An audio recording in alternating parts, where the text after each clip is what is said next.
പ്രിയമുള്ളവരെ, ഇന്ന് 2026 മെയ് മാസം 31 തീയതിയാണ്. മാതാവിന് പ്രതിഷ്ഠിതമായിരുന്ന ഒരു മാസത്തിൻ്റെ, അതായത് മെയ് മാസത്തിൻ്റെ ഏറ്റവും അവസാനത്തെ ദിനം. ഈ ദിനത്തിൽ പ്രധാനമായും ചിന്തിക്കേണ്ട ഒരു ആശയം ജൂൺ മാസത്തിൻ്റെ ആരംഭത്തിലേക്കുള്ള പ്രവേശനോത്സവമാണ്. പല പ്രവേശനോത്സവങ്ങളും നമ്മുടെ മുമ്പിൽ ഉണർത്തുന്ന ഒരു പ്രശ്നമുണ്ട്. പ്രവേശനോത്സവങ്ങൾ കെങ്കേമമായി നടക്കും. പക്ഷേ ആദ്യത്തെ 6 വർക്കിംഗ് ഡേ കഴിയുമ്പോൾ നിശ്ചിത സ്ഥാപനങ്ങൾ നിലനിൽക്കുവാൻ ആവശ്യമായ നിശ്ചിത സംഖ്യ കുട്ടികളുടെ എണ്ണം എത്ര, അത് ജൂൺ മാസത്തിലെ 6 ദിവസത്തെ പ്രവർത്തന ഫലമായി ആർക്കും നേടുവാനായിട്ട് സാധിക്കുകയില്ല. ഒരു വർഷത്തിൻ്റെ പ്രവർത്തന ഫലമായും സമ്പാദിക്കുവാനാവുകയില്ല. കുട്ടികൾ ആകർഷിച്ച് ഒരു സ്ഥാപനത്തിലേക്ക് ജൂൺ മാസത്തിൽ എത്തിച്ചേരണമെങ്കിൽ 10-15 വർഷത്തിൻ്റെ പരിശ്രമം കൊണ്ടും അത് വിജയത്തിലെത്തുകയില്ല. മറിച്ച് ഒരു സ്ഥാപനം അഥവാ ഒരു പ്രസ്ഥാനം എന്ന് ആരംഭിച്ചു അന്നു മുതൽ അതുമായി ബന്ധപ്പെട്ട ഏതെങ്കിലും ഒരു വ്യക്തിയുടെ മാത്രമല്ല, എല്ലാ വ്യക്തികളുടെയും സമ്പൂർണ്ണ സമർപ്പണത്തോടും ഒത്തൊരുമയോടുമുള്ള പ്രവർത്തനത്തിൻ്റെ ഫലമായിട്ട് മാത്രമേ വിജയം വരിക്കുവാനായിട്ട് സാധിക്കുകയുള്ളൂ. ആയിരക്കണക്കിന് ആളുകളിൽ നിന്ന് തിരഞ്ഞെടുക്കപ്പെടുന്ന വ്യക്തികളാണ് ഓരോ വർഷവും ദൈവവിളി ക്യാമ്പുകളിലേക്ക് കടന്നു വരുന്നത്. അങ്ങനെ കടന്നു വരുന്ന ആയിരക്കണക്കിന് ക്യാമ്പ് അംഗങ്ങളിൽ നിന്ന് ഏതാനും പേരെ തിരഞ്ഞെടുക്കുന്നു. വീണ്ടും അവരെ വന്നു കാണുക എന്ന ക്രിസ്തു ദർശനത്തിന് വിധേയമാക്കി തങ്ങൾ ജീവിക്കുവാൻ വേണ്ടി വിധിക്കപ്പെടുന്ന ഭവനത്തിൽ മുൻകൂട്ടി വന്ന് താമസിച്ച് തങ്ങൾക്ക് പറ്റിയ ജീവിത നിലവാരമാണോ ഇത് എന്നറിഞ്ഞിട്ട് ദൈവവിളി തിരഞ്ഞെടുക്കുവാനുള്ള അവസരം നൽകുന്ന പതിവുണ്ട്.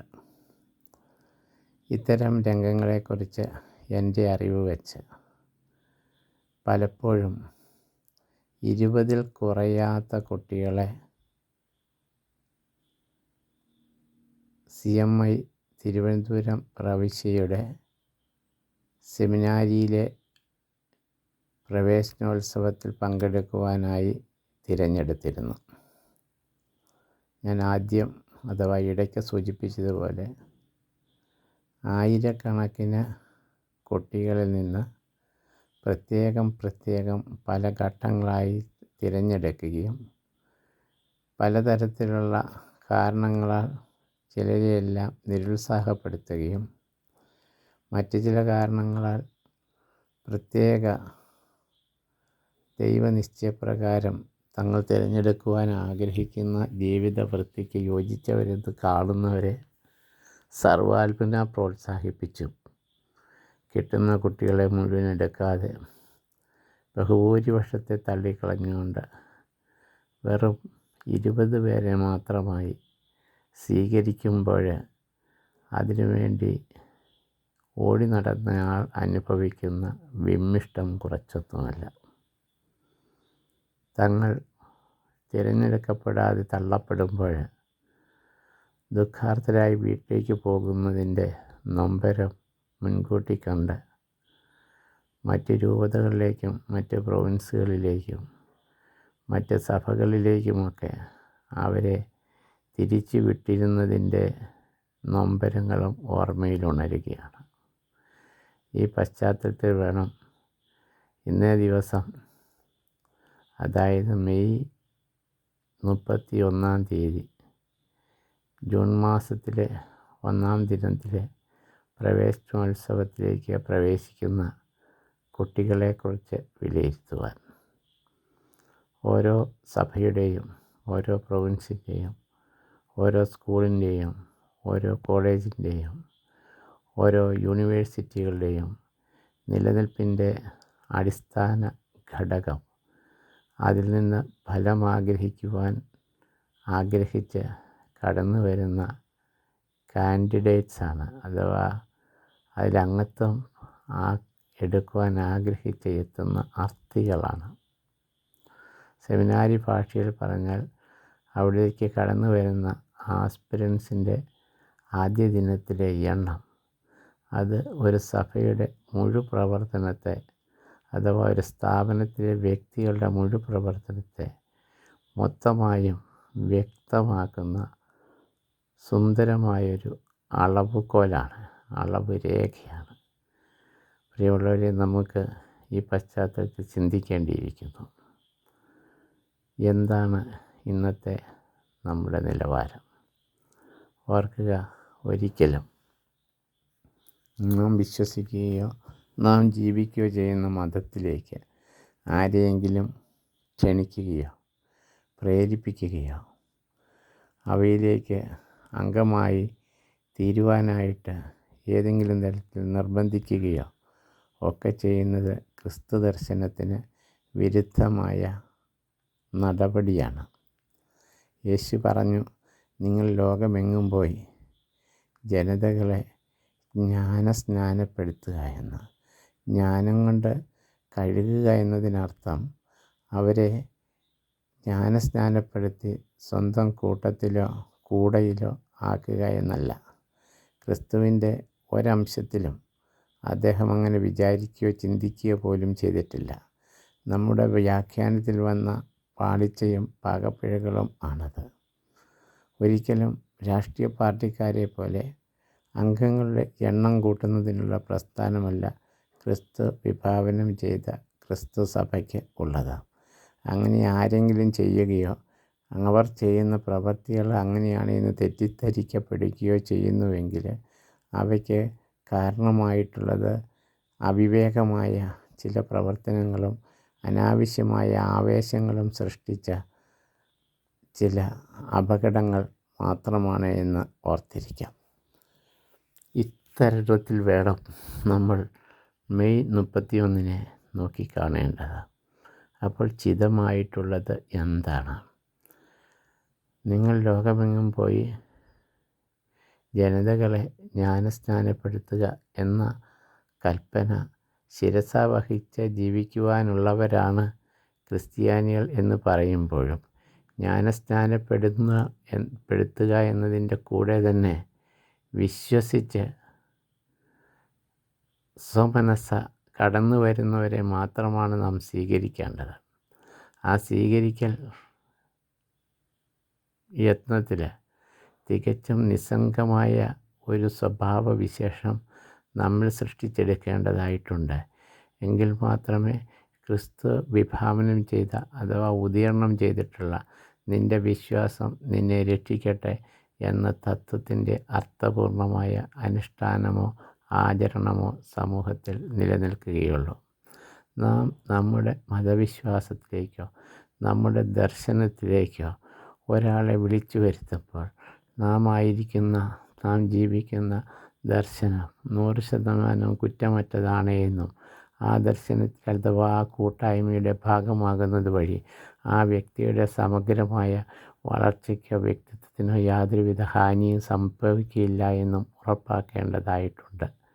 അത്തരമൊരു ഉറപ്പിക്കലിന് പോകുമ്പോൾ നെഞ്ചിൽ കൈവച്ച് എങ്ങനെ നമുക്ക് നമ്മുടെ കുടുംബത്തിലേക്ക്, നമ്മുടെ സമൂഹത്തിലേക്ക്, നമ്മുടെ സ്ഥാപനത്തിലേക്ക് ഒരു വ്യക്തിയെ സ്വാഗതം ചെയ്യുവാനായിട്ട് സാധിക്കും?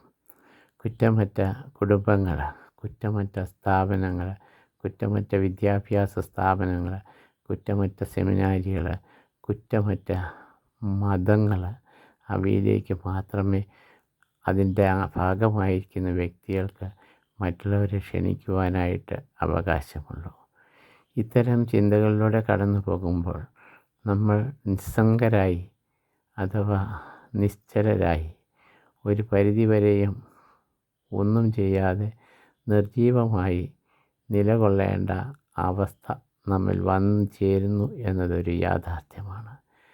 ഇവിടെ നിസ്സംഗരായിരിക്കുവാനല്ല ഈ ചിന്ത പങ്കുവയ്ക്കുന്നത്, മറിച്ച് നമ്മെ തന്നെ തിരുത്തേണ്ട മേഖലകളിൽ തിരുത്തുവാനായിട്ടുള്ള ഒരു ചിന്ത എന്തുമാത്രം ഇതിനെ കരുതിയാൽ മതി.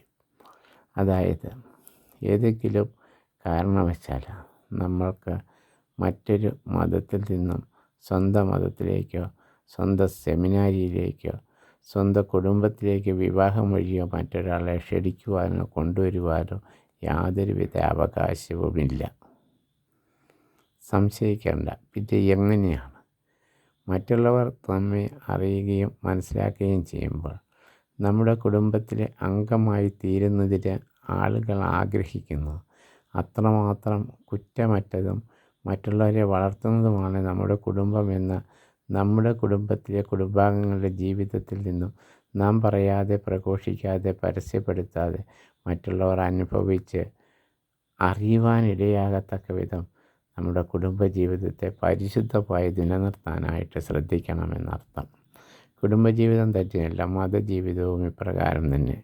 പ്രേക്ഷിത പ്രവർത്തനത്തിനും മിഷൻ പ്രവർത്തനത്തിനും വേണ്ടി തിരിക്കുമ്പോൾ നമ്മുടെ മുമ്പിൽ ഉണ്ടാകേണ്ട അടിസ്ഥാനമായ സ്വഭാവം മനുഷ്യൻ്റെ പരിപൂർണമായ നന്മയ്ക്ക് വേണ്ടി ക്രിസ്തു വിഭാവനം ചെയ്തിരിക്കുന്ന, ക്രിസ്തു പറഞ്ഞു തന്നിരിക്കുന്ന നിഷ്പക്ഷമായ മാനദണ്ഡങ്ങളിലൂടെ അവരർക്കായി ശുശ്രൂഷ ചെയ്യുവാനും അവരർക്കായി നുറുങ്ങുവാനും അവരർക്കായി ഇല്ലായ്മപ്പെടുവാനുമുള്ള യത്നത്തിനിടയിൽ ആ പ്രത്യേകമായ പ്രചോദനത്തിൽ ആകൃഷ്ടരായ ആരെങ്കിലും ഈ മതവിശ്വാസം സ്വീകരിക്കുവാൻ ആഗ്രഹിക്കുന്നുവെങ്കിൽ അവരെ തടയാതിരിക്കുക എന്നത് മാത്രമാണ് നമുക്ക് ചെയ്യുവാനായിട്ടുള്ളത്.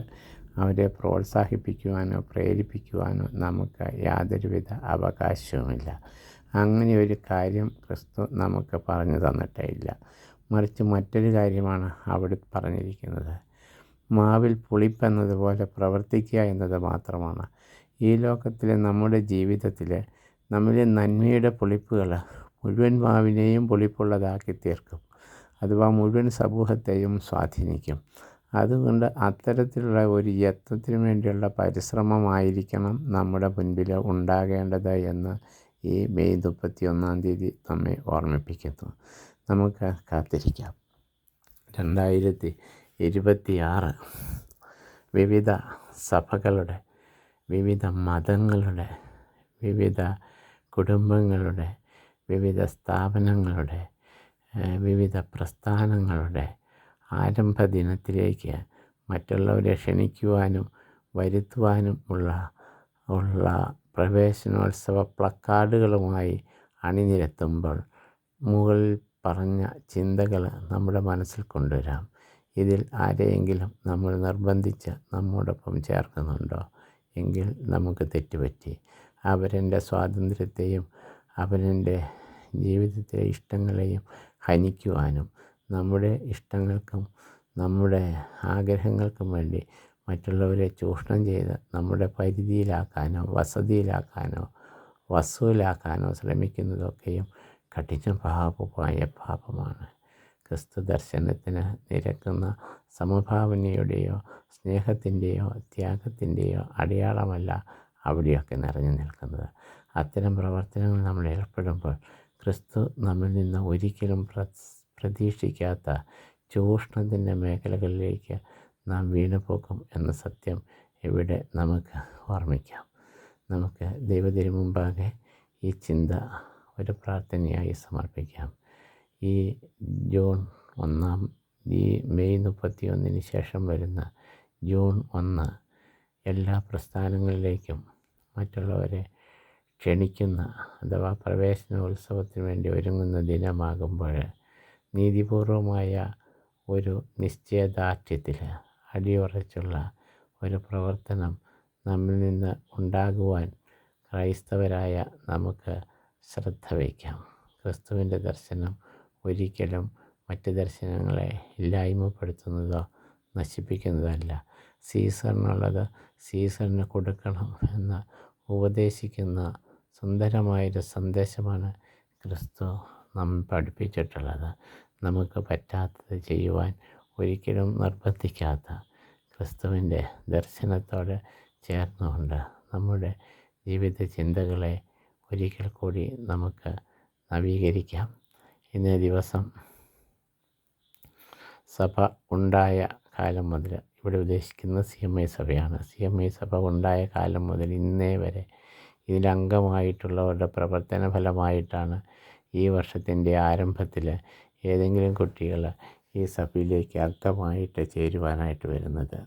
വിശിഷ്യ ഈ സഭയുടെ മാതൃ പ്രൊവിൻസായ തിരുവനന്തപുരം പ്രൊവിൻസിലേക്ക്, ആ പ്രൊവിൻസിലെ